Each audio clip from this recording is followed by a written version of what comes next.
حضرت خدیجہ رضی اللہ عنہ رسول اللہ صلی اللہ علیہ وآلہ وسلم کے لیے اللہ تعالیٰ کی بڑی گران قدر نعمت تھیں۔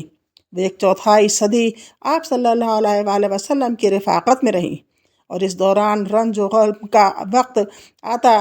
تو آپ صلی اللہ علیہ وآلہ وسلم کے لیے تڑپ اٹھتیں۔ سنگین اور مشکل ترین حالات میں آپ صلی اللہ علیہ وآلہ وسلم کو قوت پہنچاتی، تبلیغ رسالت میں آپ صلی اللہ علیہ وآلہ وسلم کی مدد کرتی، اور اس تلخ ترین جہاد کی سختیوں میں آپ صلی اللہ علیہ وآلہ وسلم کا شریک کار رہتی، اور اپنی جان و مال سے آپ صلی اللہ علیہ وآلہ وسلم کی خیر خواہی و غم گساری کرتی۔ رسول اللہ صلی اللہ علیہ وآلہ وسلم کا ارشاد ہے، جس وقت لوگوں نے میرے ساتھ کفر کیا وہ مجھ پر ایمان لائیں، جس وقت لوگوں نے مجھے جھٹلایا انہوں نے میری تصدیق کی، جس وقت لوگوں نے مجھے محروم کیا انہوں نے مجھے اپنے مال میں شریک کیا، اور اللہ نے مجھے ان سے اولاد دی اور دوسری بیویوں سے کوئی اولاد نہ تھی۔ صحیح بخاری میں ابو ہریرہ رضی اللہ عنہ سے مروی ہے کہ حضرت جبرائیل علیہ السلام نبی صلی اللہ علیہ وآلہ وسلم کے پاس تشریف لائے اور فرمایا، اے اللہ کے رسول صلی اللہ علیہ وآلہ وسلم، یہ خدیجہ رضی اللہ عنہ تشریف لا رہی ہیں، ان کے پاس ایک برتن ہے جس میں سالن یا کھانا یا کوئی مشروب ہے۔ جب وہ آپ صلی اللہ علیہ وآلہ وسلم کے پاس آ پہنچیں تو آپ صلی اللہ علیہ وآلہ وسلم انہیں ان کے رب کی طرف سے سلام کہیں، اور جنت میں موتی کے ایک محل کی بشارت دیں جس میں نہ شور و غم ہوگا، نہ درماندگی و تھکان ہوگی، غم ہی غم۔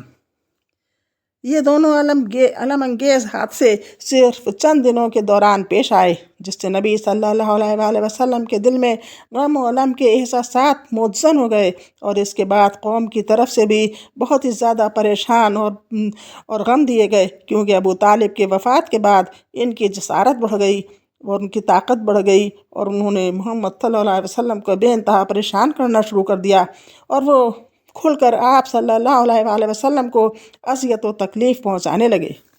اس کیفیت نے آپ صلی اللہ علیہ وآلہ وسلم کے غم و علم میں اور اضافہ کر دیا۔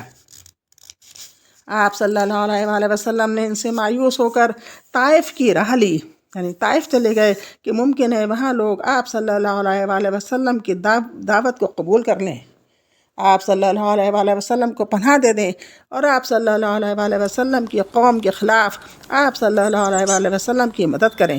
لیکن وہاں نہ کوئی پناہ گار تھا اور نہ کوئی مددگار، بلکہ الٹے انہوں نے سخت اذیت پہنچائی اور ایسی بدسلوکی کی کہ خود آپ صلی اللہ علیہ وآلہ وسلم کی قوم نے ویسی بدسلوکی نہ کی تھی۔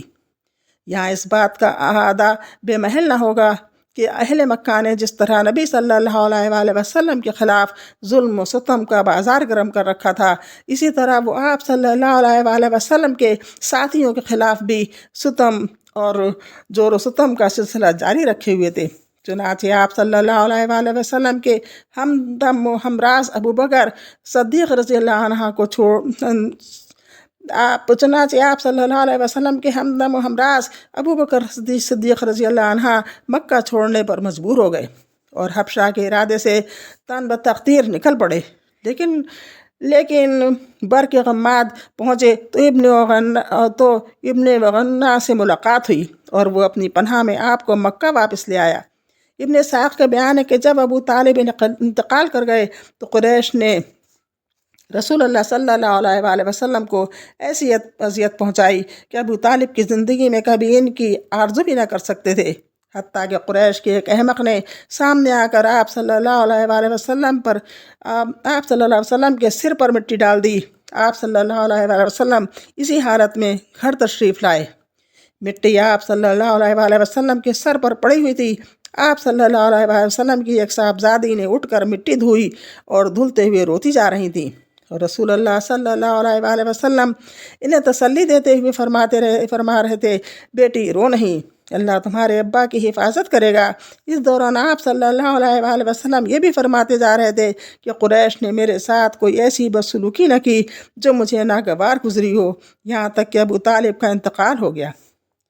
اسی طرح کے پے در پہ آلام و مصائب کی بنا پر رسول اللہ صلی اللہ علیہ وآلہ وسلم نے اس سال کا نام عالم الحزن یعنی غم کا سال رکھ دیا، اور یہ سال اسی نام سے تاریخ میں مشہور ہو گیا۔ حضرت سودا رضی اللہ عنہ سے شادی۔ اسی سال شوال 10 نبوت میں رسول اللہ صلی اللہ علیہ وآلہ وسلم نے حضرت سودا بنت زمع رضی اللہ عنہ سے شادی کی۔ یہ ابتدائی دور میں مسلمان ہو گئی تھیں اور دوسری ہجرت حبشہ کے موقع پر ہجرت بھی کی تھی۔ ان کے شوہر کا نام سکران بن عمرو تھا، وہ بھی قدیم الاسلام تھے، اور حضرت سودا نے انہی کی رفاقت میں حبشہ کی جانب ہجرت کی تھی، لیکن وہ حبشہ ہی میں اور کہا جاتا ہے کہ مکہ واپس آ کر انتقال کر گئے۔ اس کے بعد جب حضرت سودا رضی اللہ عنہ کی عدت ختم ہو گئی تو نبی صلی اللہ علیہ وآلہ وسلم نے ان کو شادی کا پیغام دیا اور پھر شادی ہو گئی۔ یہ حضرت خدیجہ رضی اللہ عنہ کی وفات کی بعد پہلی بیوی ہیں جن سے رسول اللہ صلی اللہ علیہ وآلہ وسلم نے شادی کی تھی۔ چند برس بعد انہوں نے اپنی باری حضرت عائشہ رضی اللہ عنہ کو ہبہ کر دی تھی۔ آج بس اتنا ہی، انشاءاللہ کل پھر آگے دیکھیں کیا ہوتا ہے۔ کل کے ذکر میں اور بھی زیادہ قریشوں کی جنہوں نے دے رکھے تھے، اتنے زیادہ مصائب، اتنی زیادہ پریشانیاں، وہ جاری ہیں، اور ان کو محمد صلی اللہ علیہ وسلم کو طائف سے بھی نکلنا پڑا۔ اللہ حافظ، انشاءاللہ کل ملاقات ہوگی۔ السلام علیکم۔